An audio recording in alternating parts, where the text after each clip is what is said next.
Good evening, everybody. This is the Green Energy Consumers Alliance and our Massachusetts policy update. It's been an exciting day, and I appreciate the fact that you're here to sort of pivot your mind from what's going on in the world and the country to what's going on here in Massachusetts with climate and energy policy. This is a repeat. We did one last week, but things have changed in the last week, so we'll update you on that. With me tonight, I'm Larry Creation, the Executive Director. We have Anna Vanderspek, who is our Electric Vehicle Program Director. Mal Skorin is our associate working on primarily on Drive Green. Anna and Mal work on transportation advocacy, as well as our buyers group program we call Drive Green. And then Kai Salem is our policy coordinator. Kai will talk to you tonight mostly about buildings and electricity and the process. Anna and Mal will talk about transportation. Just so you're aware, everyone's muted to avoid background noise. We have a few people on tonight. We are recording and we'll send that recording out to you along with the slide deck that we have. If you have questions, and we welcome that, send them to look at the Q&A box that you should have in your control panel.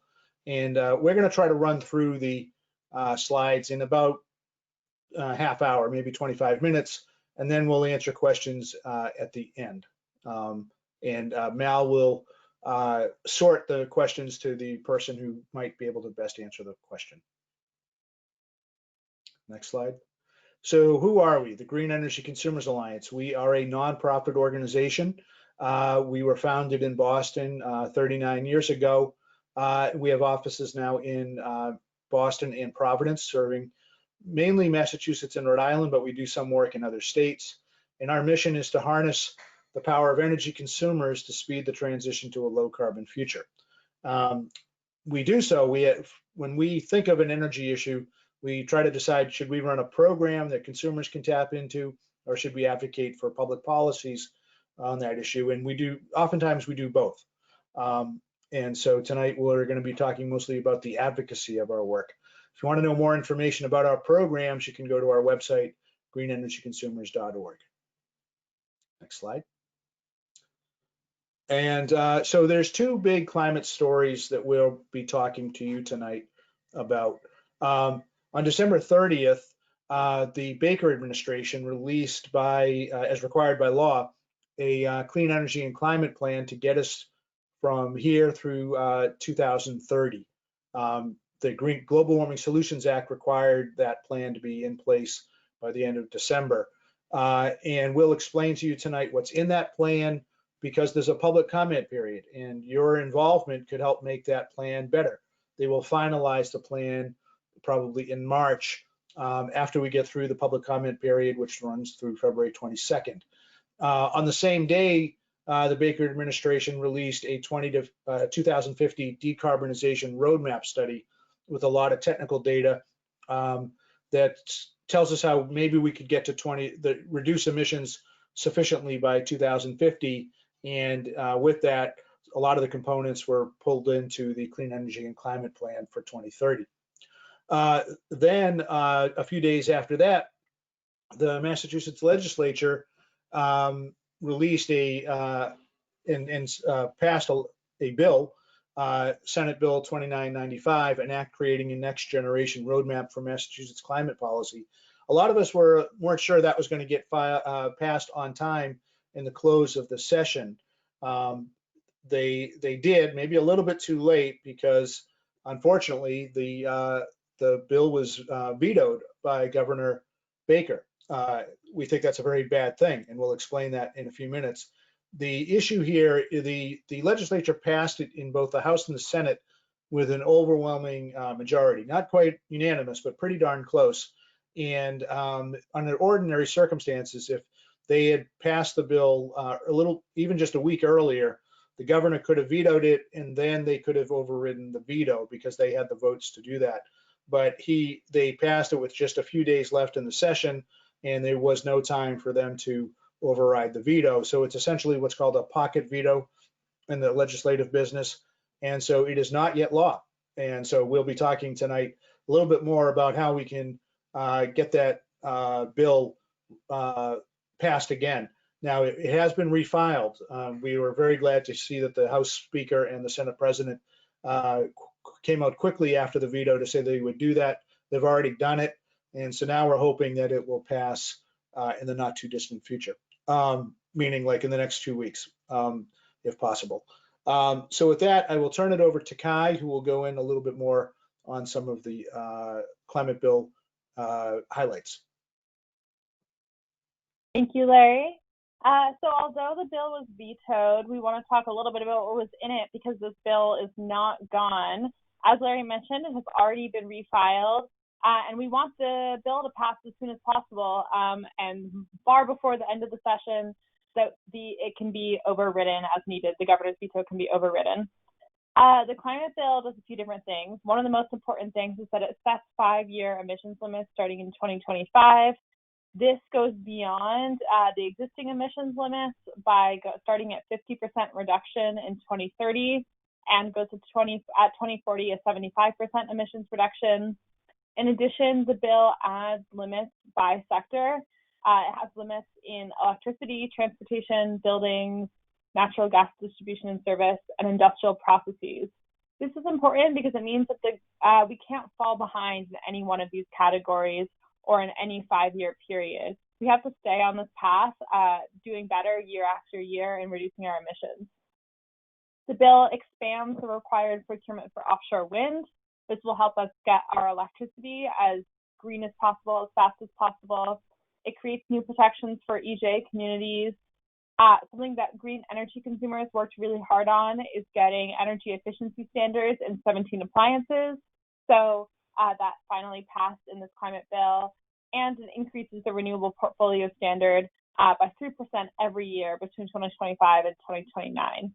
There are a bunch of other things in that bill, but those are some of green energy consumers' favorite parts. Unfortunately, of course, this was vetoed. So on the next slide, we'll discuss a little bit about why it was vetoed. As Larry explained, although the climate bill passed with a veto-proof majority, due to the timing of the bill, the governor could veto it without a chance of an override. His reasoning was outlined both by members of the administration and in a statement that he released to the public. His reasoning included that the 50% by 2030 emissions goal went beyond the existing 45% goal. He had an unsubstantiated concern that meeting that increased goal would cost a lot of money to Massachusetts ratepayers and Massachusetts consumers. He mentioned concern around the impact of the net zero stretch code on real estate industry. He also said that the EJ provisions in the bill don't go far enough. We believe that he should have passed the bill anyway for a number of reasons.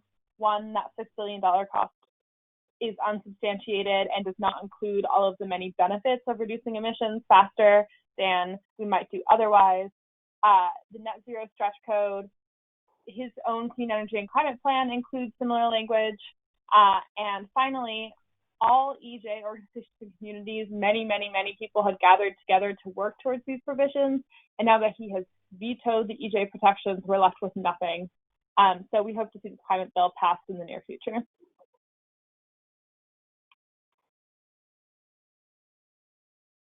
The governor, of course, did come out with his own clean energy and climate plan, which we'll be going into detail today, and that has 4 different sectors, which are detailed here. Larry, did you want to say anything else on this slide? Well, what it does show is that the plan indicates a range of emission reductions, and it gets confusing, but we tie it to the benchmark of 1990. And so if you look on the column for 1990, it shows what the emissions were in those 4 sectors: transportation, buildings, electricity, and industrial. And as of 2017, which is unfortunately the year but for which we have the most recent data, the state saying that we're 23% below that, and we're now at 73 million metric tons.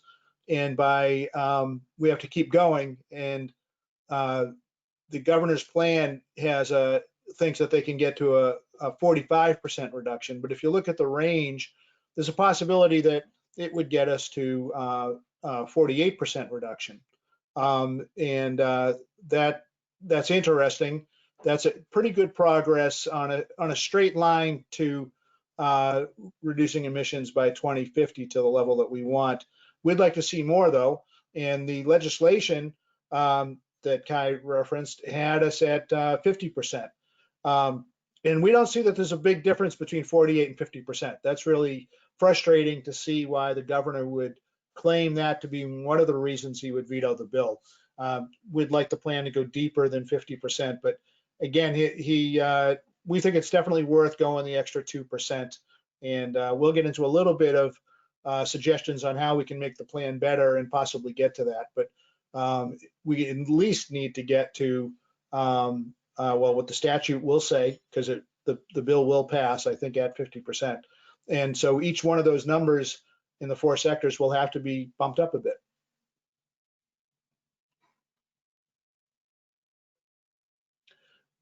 Well, and these slides here are indicating percentage-wise by sector where we have to get the emission reductions. So electricity's gotten a lot cleaner than a lot of people realize over the last few years.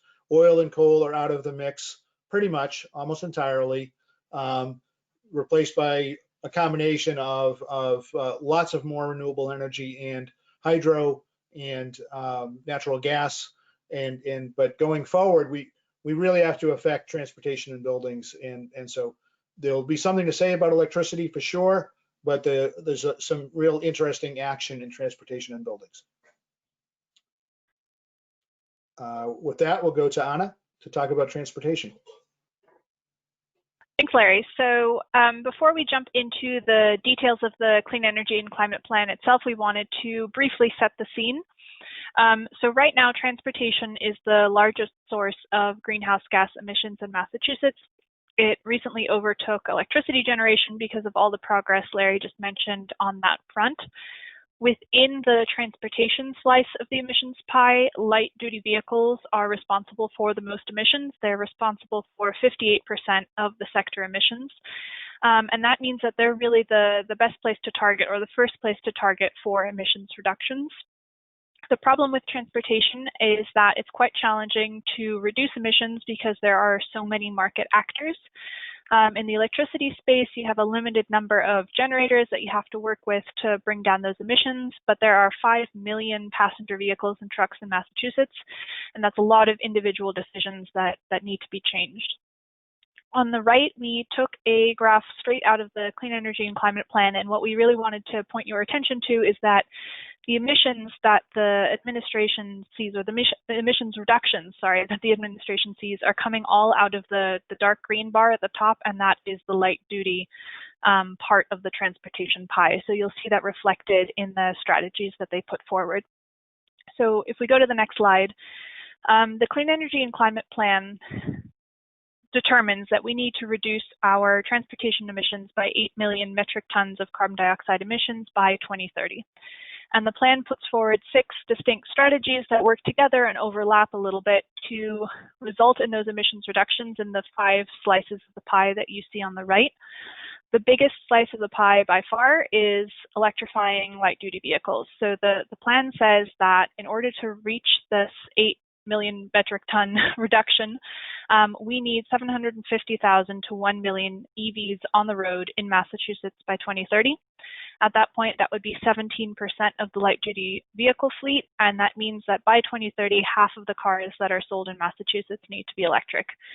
This is really, really ambitious. Right now, EVs make up about 1% of the cars sold in Massachusetts, so we have to ramp up from 1 to 50% in 10 years. But that's really where the bulk of the emissions reductions in the plan come from. And I'll turn it over to Mal to talk about some of those strategies. Thanks, Anna. So the first strategy is something called the Transportation Climate Initiative, which, as disappointed that we are that Governor Baker decided to veto the legislation that we were talking about a couple of slides ago, we definitely are lightened by the fact that Governor Baker has taken a leadership position on this program. Transportation and Climate Initiative, or TCI for short, is a regional program that would cap emissions from all the participating states, which at this point are Massachusetts, Connecticut, Rhode Island, and Washington, D.C. And we expect more states to join onto the program once the benefits are a little bit more clear. But basically, once emissions are capped, polluters would have to pay for the right to bring gasoline and diesel into the states that are participating. The state would collect that money and then use it to reinvest in clean transportation options for communities. It's expected that the program would bring in about $300 million for the investments that we desperately need to accelerate the adoption of electric vehicles, to improve public transit, to improve charging infrastructure, and do all the things that we need to do to make sure that we can get to 1 million electric cars by 2030. But it's still unclear exactly what the state's plan is for spending the money that would be collected through the program. So although we're excited to see the Transportation and Climate Initiative be part of the strategy, there's still some questions there that we want to figure out. The second strategy is pretty broad. It's to follow California's lead because they're a leader in setting fuel standards and emission standards for all kinds of vehicles. You might have seen the headline recently that Massachusetts is considering adopting the regulations that California is writing to phase out the sale of gas-powered cars by 2035, which would be really exciting. That would set us on track definitely to get to 50% of electric vehicle sales by 2030. And it would send a strong signal to the automotive market that electric vehicles are coming and now is the time to invest. But the California rules are pretty broad, and they also extend to advanced clean trucks and fleets as well. So we're excited to see those components of the plan. And they also support a commitment that Massachusetts and several other states have signed on to make 30% of new truck and bus sales electric by 2030 as well. So we see this as a good opportunity, but want to make sure that Massachusetts does its own homework to enable electrification on top of following California's lead. We think this is a good start, but just want to see more specifics about how adopting these regulations will play out over time. And I'll pass it on to Anna to cover a couple more strategies. Thanks, Mal. So strategies 3 through 5 really address that largest chunk of the pie that we showed just a couple of slides ago, the light duty vehicle electrification. And I'll summarize them very briefly, but basically the plan directs various state agencies to do what they're already doing and do more of it and do it better. So that includes lowering upfront costs through the state's More EV rebate program for electric vehicle purchases and leases. They want to expand it to cover medium and heavy duty vehicles, make it point of sale, expand it to a low and moderate income special rebate, or expand it to cover used cars. They want to do similar things with the Mass EVIP program, which is how the state supports charging infrastructure build out, particularly at workplaces and multi-unit dwellings. They want to keep expanding charging infrastructure build out by working with utilities and also by enabling smart charging. So setting up rate design in a way that really incentivizes electric vehicle adoption, but also electric vehicle charging that benefits the electric grid. And they also want to do more work on educating consumers and facilitating markets. And a shameless plug here that they did mention our Drive Green program in this section, so we're glad to see that. But overall, though these 3 strategies are definitely things that we should be doing, we found them to be lacking in the detail that is needed to actually make sure that these things get done. So there was a lot of language like explore and support, which is great, but we really need to start implementing these things if we want to get 1 million electric cars on our roads by 2030. And that's a theme that we'll come back to in our general commentary on the Clean Energy and Climate Plan. And I will finish it off by saying, although we're really excited to see the focus on electrification because Green Energy Consumers has been advocating for stronger policies to support electric vehicles for several years now, We are a little bit concerned that the Clean Energy and Climate Plan ignores the value in reducing vehicle miles traveled and really takes public transit for granted as a strategy to reduce greenhouse gases and provide all the other co-benefits that we know come with transit.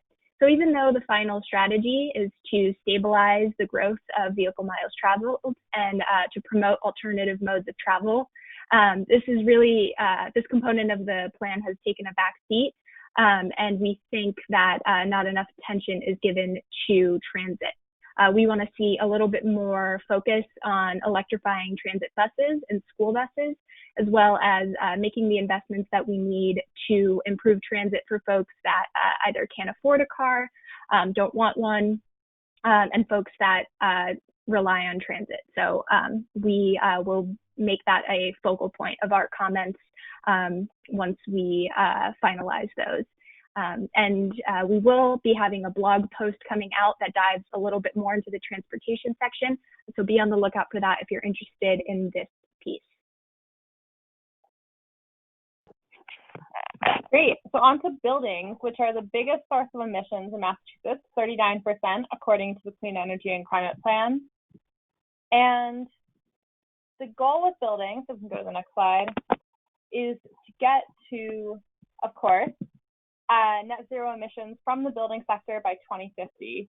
The 2050 roadmap that was released before the Clean Energy Climate Plan, that was the same day actually on December 30th, stated that you can either go through the high electrification or decarbonized gas pathway to get to that net zero emissions goal.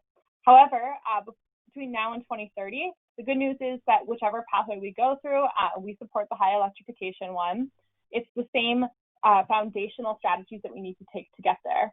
We need to dramatically reduce the number of buildings heated with fossil fuels, and we need to deploy heat pumps and do many retrofits of buildings to improve their envelope efficiency. There's a goal in there of 1 million heat pumps, and that's quite a lot. You can see that the goals for 2030 of what we want our building emissions sector to look like is dramatically different from what we've seen for the prior 3 decades. On the next slide, you can see also that the vast majority of Massachusetts households are currently heating with delivered fuels. That's the fuel oil kerosene or bottled tank LP, utility gas, that's the slight majority of households. And a lot of households do heat with electricity, but that's electric resistance, not the high efficiency electric heat pumps that are key to getting us to our 2030 buildings emissions reductions goals, as well as the 2050 building emissions reductions goals. We have 3 million residential buildings and almost 1 billion square feet of commercial real estate. To get 1 million residential heat pumps between now and 2030 means converting 1/3 of those residential buildings. And that is a lot, given that one of the challenges when it comes to the building sector is that buildings and their heating systems have really long lifespans. The ideal when you're looking at replacing building sector heating systems is to replace upon failure, so that you're not talking to homeowners or people who are wanting to replace their heating systems before they actually have to replace their heating systems. In order to meet that 1 million heat pump goal, Massachusetts will have to replace basically every single heating system that is due for replacement for 2030 with a residential heat pump. We are not on track to doing that. We've been working on heat pumps in Massachusetts for a long time, so we are eager to see how the CECP approaches meeting this goal. Furthermore, the HVAC industry still only has limited experience with installing heat pumps, and right now, electric heat pumps are not the obvious cheap choice in all homes, although they can be good and deliver fuel in electric resistance homes. All right. One of the strategies they have to getting to these goals is to propose a high-performance stretch energy code. This graphic shows that the sooner we put in a high-performance energy code, the more emissions we can avoid. The green line we have here is status quo. So with our base building code, here are all the emissions from new construction that is going to happen between now and 2050. If we implement a net zero energy code in 2030, that cuts the amount of emissions from new construction basically in half. If we do that in 2023, so basically the next possible opportunity, we avoid almost all of the emissions from new construction that we project to have by 2050. So one of our primary recommendations for the CECP is to implement this high performance stretch energy code as soon as possible. However, you may recall that the inclusion of a net zero energy code was one of the major reasons that Governor Baker vetoed the climate bill. So it remains an open question why Governor Baker vetoed the climate bill for having a recommendation for net zero energy codes when this is in his own plan. So next slide. The CECP does propose a timeline for getting a net zero energy code. In 2021, the CECP recommends the DOER proposes energy code. In 2022, communities may start opting into this energy code, but it's not until 2028 this new code becomes mandatory. If you recall from the previous slide, this means that we'll about have half of the emissions from new construction that we might have in 2050. And if we move up the date of that new energy code becoming mandatory, we can avoid a lot more emissions. The goal is for the building code to affect 50% of new construction. It also mentions updating appliance standards, which was in the vetoed climate bill, and eliminating efficiency incentives for fossil fuel equipment. Strategy number 2 is to leverage our existing programs to transform markets. So currently in Massachusetts, we have our wonderful Masave energy efficiency program, which is, we're in the planning cycle for that right now. We're working on the 2022 to 2024 3-year efficiency plan. This is the biggest clean energy program in Massachusetts to date. It has driven much of our emissions reductions that we have seen over the prior 2 decades. These programs work really well, but they could do even better. They could be increasing electrification through incentives.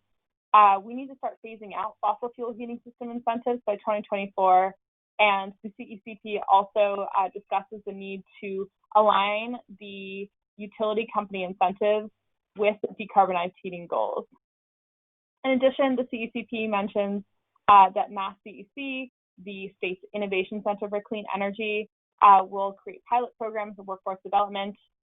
This will be necessary to overcoming those really important workforce barriers. Right now, HVAC workers in the state don't all have the experience and skills necessary to such a large-scale rollout of heat pumps.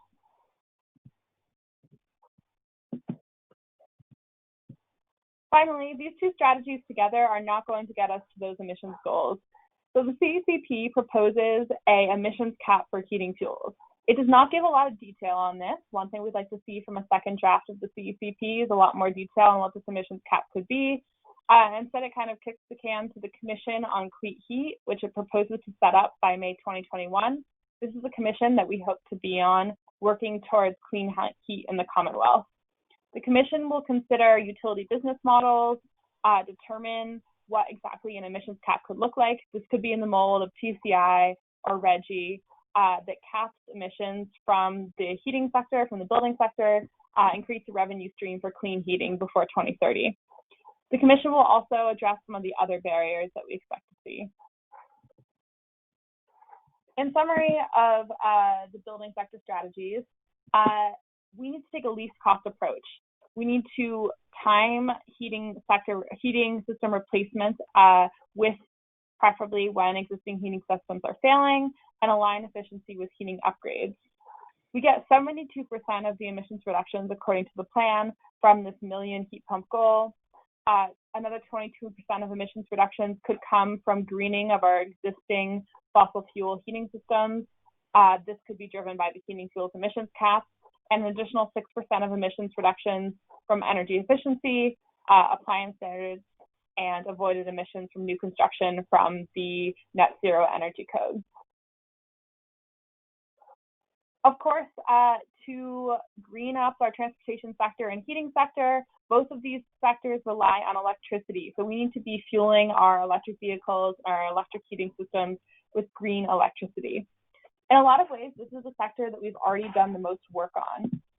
The greening of our electric sector, 50% emissions reduction since 1990, has driven the fact that Massachusetts will probably meet its 2020 emissions goals. We have less to do in this sector than others. However, it's still really important to keep moving forward ambitiously. The CECP proposes to increase the clean energy standard. The clean energy standard is the state's policy to require a certain percentage of our electricity mix from carbon-free electricity. Unlike the renewable portfolio standard, it also includes some nuclear power plants and some hydroelectric power plants, those that are added after 2010. The CECP proposes increasing the clean energy standard from 40% by 2030 to 60% by 2030. This is necessary because we have a whole bunch of hydro Quebec electricity coming in 2023 to 2024. If we do not increase the clean energy standard, all of this renewable energy will flood the market for renewable energy in Massachusetts, and it will mean that the utility companies don't have to buy as much power from other sources of renewable energy like solar and wind and all of the other sources that we need to see.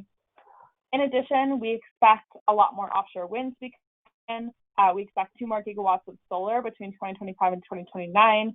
So we need to raise the CES simply in order for the market to keep up with all of the renewable energy that is coming online. We say, however, that we can do better than that. Rhode Island, our neighbor to the south, has passed an executive order to get to 100% renewable electricity by 2030. And we can be doing more to accommodate Canadian hydro and offshore wind.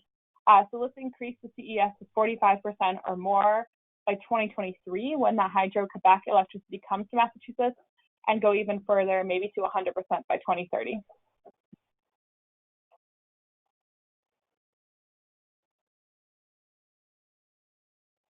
And there's one major theme of what we've been discussing across all of these sectors, which is that timing is a problem. For us to meet the 45% goal that we need to by 2030, everything in the CECP would have to go right. And as we know from working on policy in Massachusetts, is that usually things don't go right and things happen later than expected. Just look at Vineyard Wind, the offshore wind project that has been delayed again and again. Time is of the essence, so we need to write regulations for both new legislation and pass the vetoed climate bill and move forward with the CECP as quickly as possible. The CECP proposes a lot of action in the later half of the decade. Those policies that are put in place in the later half of the decade aren't going to have time to work and to reduce emissions by 2030. In order to get to 45% emissions reductions and ideally 50% or higher emissions reductions, we can be doing a lot more in the next couple of years to make sure that we meet those goals.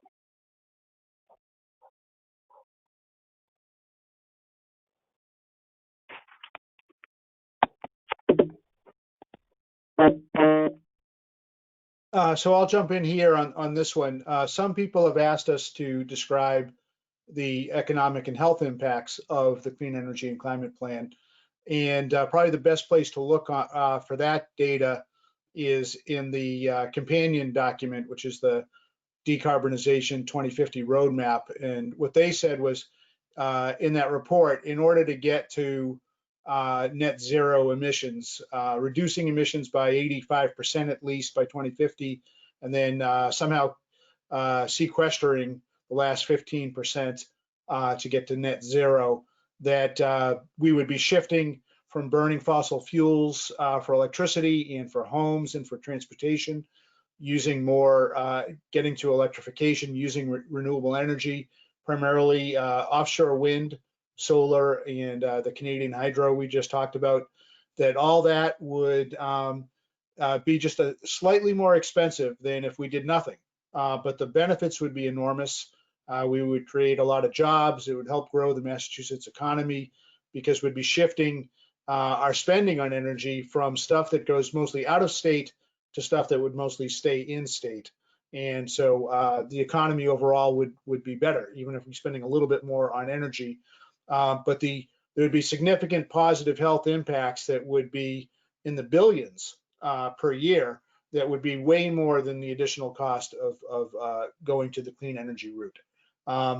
Just to be clear, in our view, according to the science, that schedule of getting to 2050 net zero by 2050 is not enough to prevent our global temperature from going to above 1.5 degrees Celsius above the baseline. So we really think we need to do as much as we can between now and 2030.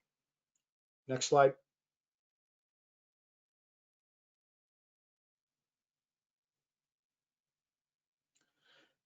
Here's a chart that Mal did for us showing us the timing of certain aspects of the Clean Energy and Climate Plan and other things.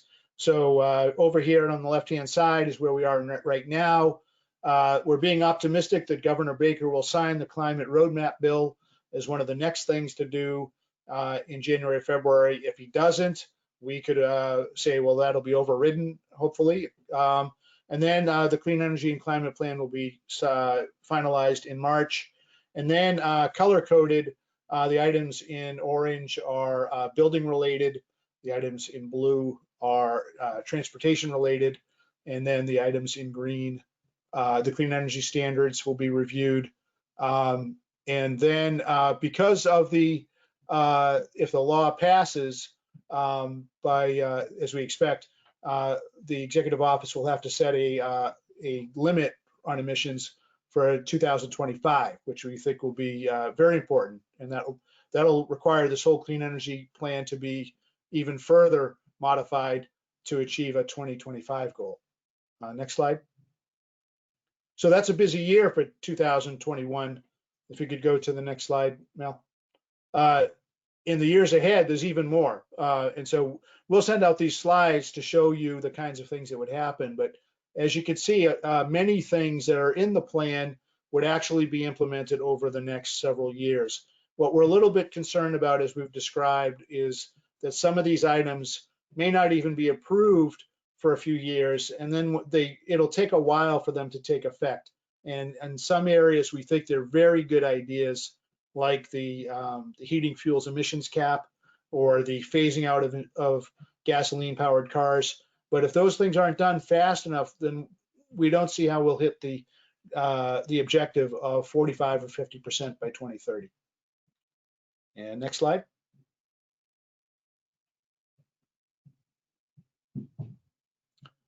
So here are our recommendations. We've already said the legislature should pass the bill and override the governor's second veto if the governor does that.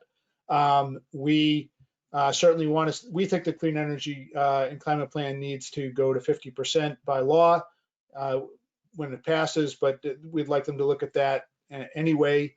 The Clean Energy Standard, in our viewpoint, in order to get to the goal for 2030 it should be increased to 45% by 2023, because that'll accommodate the fact that the Canadian Hydro project will be bringing electricity into the marketplace by around then. And then the Clean Energy Standard should get increased to at least 60% by 2030. If the bill passes and the goal is 50% rather than 45%, we think that one area that the plan should update is to increase that standard to something between 60 and 100%. Rhode Island is probably going to be at 100% by 2030. And then we've said this many times, and we'll say it again. There's just a lot of areas where there needs to be more specificity. Just to call out a couple areas. The Transportation Climate Initiative, how are they going to spend the money? What are they going to invest in? We want to see more for public transit, that sort of thing. And then there's a lot of discussion about a new energy code, a high performance energy code. We'd like to see that done specifically and soon. But then there's that Clean Heat Commission that's going to talk about the heating fuel emissions cap.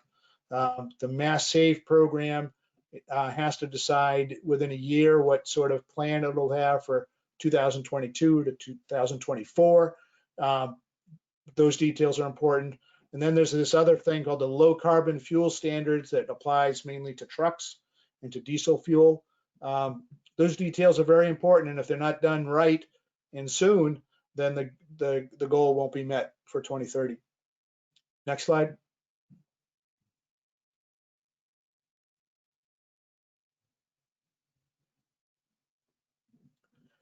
So what can you do? What we suggest that you do is submit your comments on the plan by 2030. There's a website set up for it by the state. We'll send you the link, and then you can,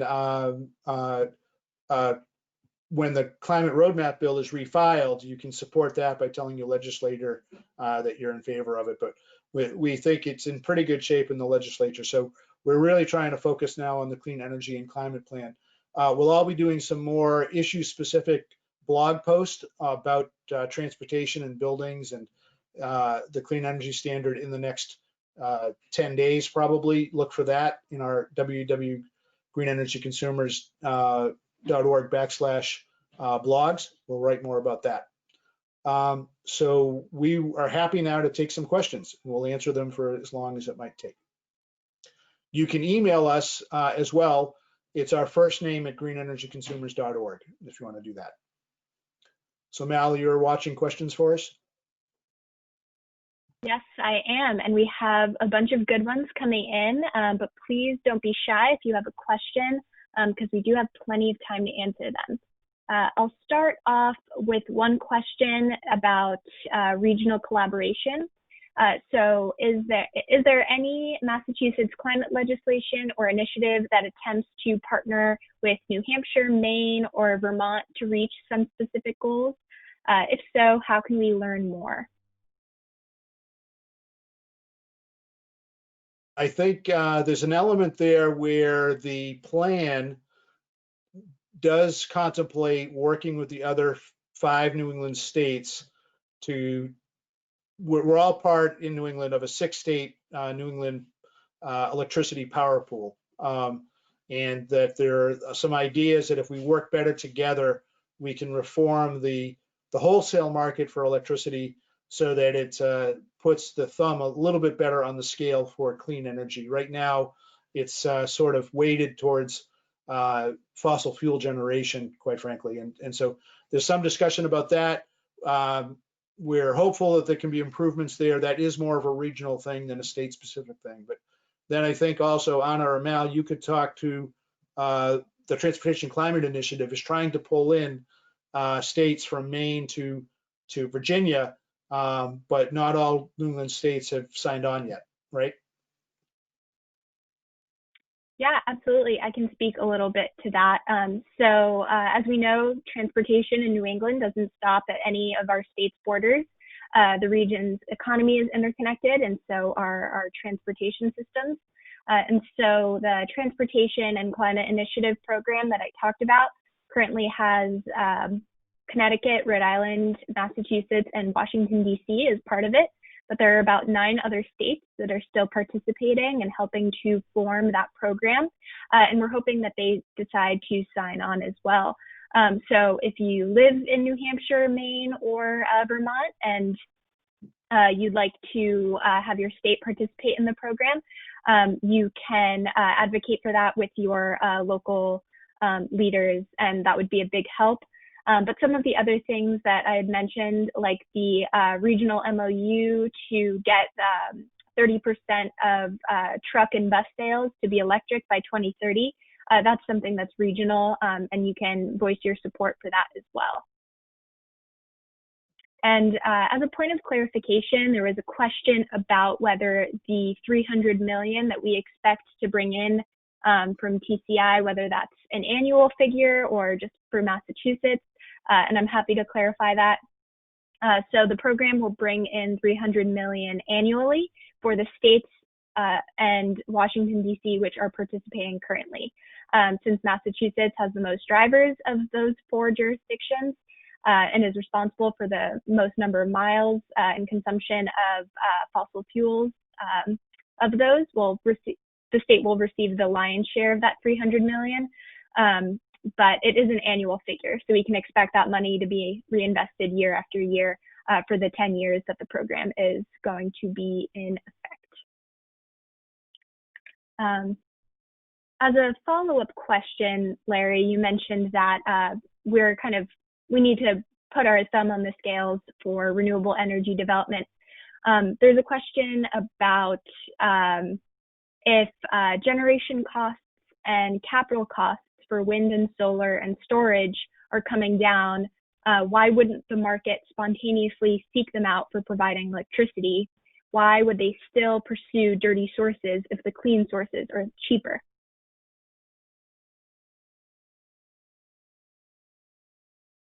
Oh, looks like we lost Larry. Larry might have Kai. yeah, so I can jump in. Thanks, Kai. So I think there's potentially a lot of answers for this, but the one that I will give right now is the concept of path dependency, which is just that once you start doing something some way, it's easier to just keep doing it the same way. My favorite example of this is with energy efficiency. So even though energy efficiency is a cheaper way to meet people's energy needs than just buying more gas or electricity to help them run the same appliances, we have a whole structure that is all set up to deliver people their energy by buying more gas or buying more electricity and sending it through the wires or the pipes to them. And we had to pass a law. It's called least cost procurement in both states that requires the utility companies to, where they can, where it's cheaper, meet electricity and gas needs with energy efficiency rather than additional supply. So that's a great, that's one of the best examples I can think of where we still need policy even when the alternative is cheaper. And I think the same thing goes with solar and wind. These are different technologies, and we have to create a new type of market that can support these types of technologies that are so much better for so many different reasons than the fossil fuel alternative. Thanks for that response, and thanks for rejoining us, Larry. Good to see you again. I have a question a little bit about the challenge of integrating renewables into the grid.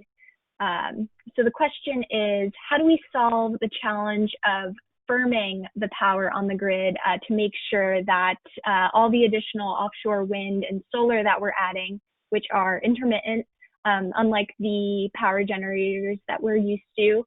So how can we make sure that those resources are dependable and there when we need them? And is there anything in the climate and clean energy plan that address that? Kai, I have a couple things to say on that, but do you want to go first? Go for it, Larry, if you're ready. Yes, hopefully technical difficulties won't prevent this, but this plan that we're talking about is between now and 2030, and it's pretty well accepted that the amount of renewable energy that we'll be bringing onto the grid will be fine, and that the grid will be able to absorb it pretty well. We actually can expect that a lot of times that the wholesale price of electricity will go down when the wind's blowing really hard or when it's really sunny. Just remember, it's not just wind and solar, but we're going to get a lot of Canadian hydro in as well.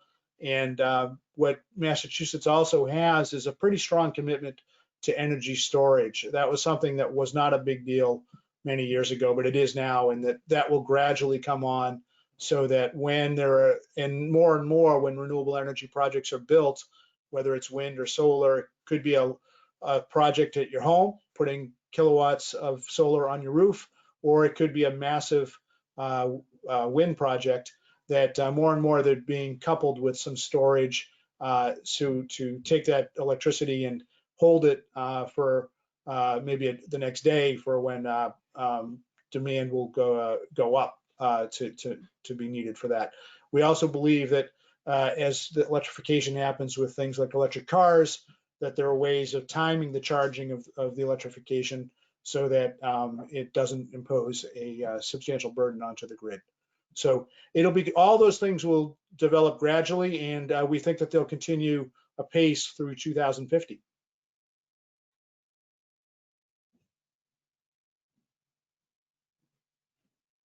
Anything to add to that, Kai?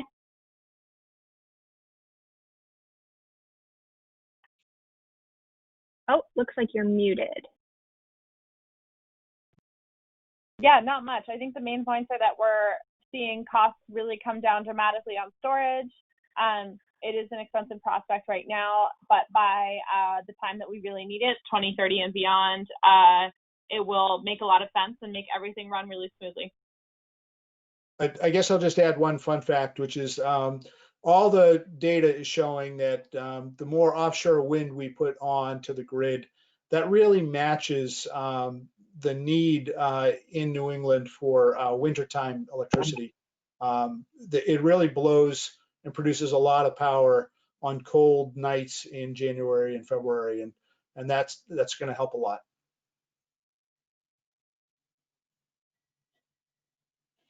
Definitely, yeah. And as we all know, natural gas is being used as both a heating fuel and a source of electricity. So there's lots of interest in our opinion on biodiesel and what's called renewable gas, and whether it's less carbon intensive than, say, natural gas as we start to phase out those fossil fuels in both our heating and electricity systems. Is that included in the plan, and what are our opinions on that, if so? Yeah, so the renewable natural gas and biodiesel do include brief mentions in the plan. The 2050 roadmap projects two major pathways, two different scenarios for meeting our zero emissions from the building sector goal by 2050. One path is the high electrification path, which relies on high efficiency electric heat pumps, maybe some ground source heat pumps, aka geothermal, and connecting those to our new clean electricity grid running on solar and storage and wind. The other pathway is doing some of that and also some more renewable natural gas, hydrogen, and biodiesel. The main thing that is important by 2030 is that regardless of which pathway we take to get to 2050, the fundamental things that we need to do between now and 2030 remain the same. We need to do some amount of electrification, actually a lot of electrification, regardless of what pathway we take, and we need to invest deeply in energy efficiency. That's the main thing this Clean Energy and Climate Plan says. Our opinion on biodiesel, renewable natural gas, and hydrogen as an alternative for high electrification. Well, although there's a lot that remains to be found out about how we decarbonize our heating sector, we think that the high electrification pathway seems more viable at the moment. There is just not enough supply of these renewable natural gas alternatives to be a cheap and carbon-free option.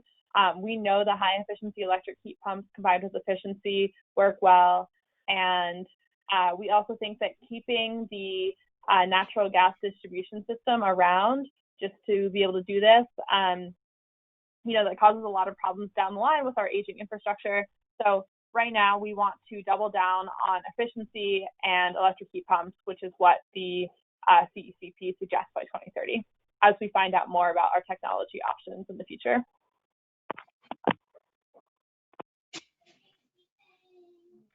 Great. We only have a couple of minutes left, and so I would love to take a question about transportation. This one's coming at you, Anna. So we talked about the Transportation and Climate Initiative, but there is a question about what protections are being put into place for low income and other vulnerable groups that may be affected by TCI. Excellent question, and one that we've thought about a lot and written about as well. So right now where we are with TCI is that this MOU was released, and the 3 states in Washington, D.C. that Mal mentioned earlier have officially signed on to this MOU. And within that MOU, there are certain provisions about how to make sure that the impact of the TCI program is as equitable as possible. And so the main 2 things that I would point to in that MOU are first, a floor for how much of the proceeds generated by TCI should go to underserved and overburdened communities, which is the language in the MOU. And that minimum, that floor is set at 35%. So right now, any state that signs on to TCI is agreeing that at least 35% of the proceeds that they receive from TCI will go directly to these underserved and overburdened communities. We were part of a coalition that pushed to have that minimum put into the MOU, and we will keep pushing to make sure that the two states where we work, Massachusetts and Rhode Island, go beyond that 35%. So that's the first thing to note. The second thing is that in the MOU, there's a provision to set up equity advisory boards that are actually composed of the majority of the members of these boards are members of these underserved and overburdened communities. And these equity advisory boards, their task will be to determine how to measure progress or success on TCI and to inform what policies actually got put in place, complementary policies that will work in tandem with TCI, and also how the funding gets spent. So those are the two main ways built right into the MOU where the concerns of those communities will be taken into account. But one thing that we said in a whole blog post that we dedicated to this that we published a couple months ago is that this is ongoing work. Every year we're going to be getting proceeds from TCI coming in. So every year we need to be making sure that those are spent in a way that equitably reduces greenhouse gas emissions and increases access to mobility. So I would point you to that blog post. Maybe we can include it in the follow-up email, but that's an excellent question and something we're working on. I guess I would just add, I'm very proud of our staff and our board of directors at the organization for, as we think through the best ways to reduce emissions, is making equity and social justice a big part of that. And so we look for that when we see the Clean Energy and Climate Plan or the legislation.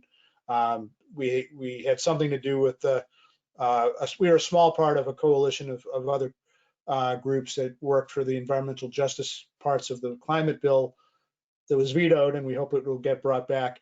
But in our view, the emissions that cause global warming are also causing lots of public health problems, and that there are a lot of ways we can reduce emissions that will improve public health, particularly in communities of people of color and people of low income.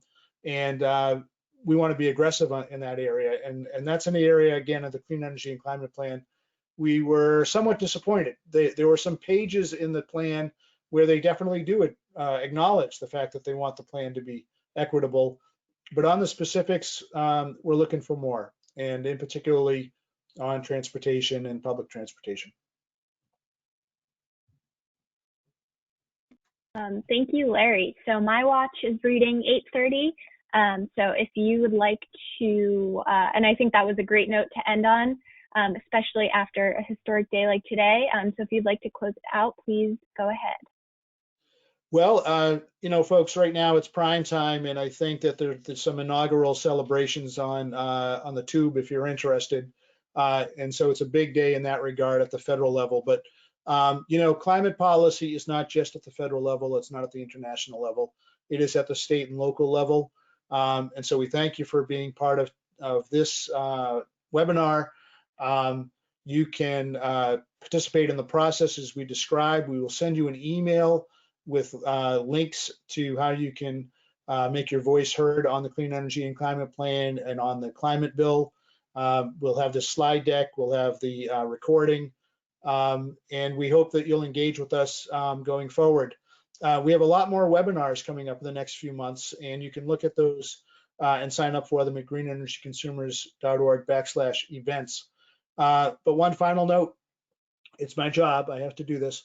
If you enjoyed this evening, and I hope you did, you certainly have seen that we have an excellent staff here at Green Energy Consumers Alliance. And the work we do, I think, is important, and I hope you do too. You can support us by going to greenenergyconsumers.org/give now. You can give just once, or you can give on a monthly basis.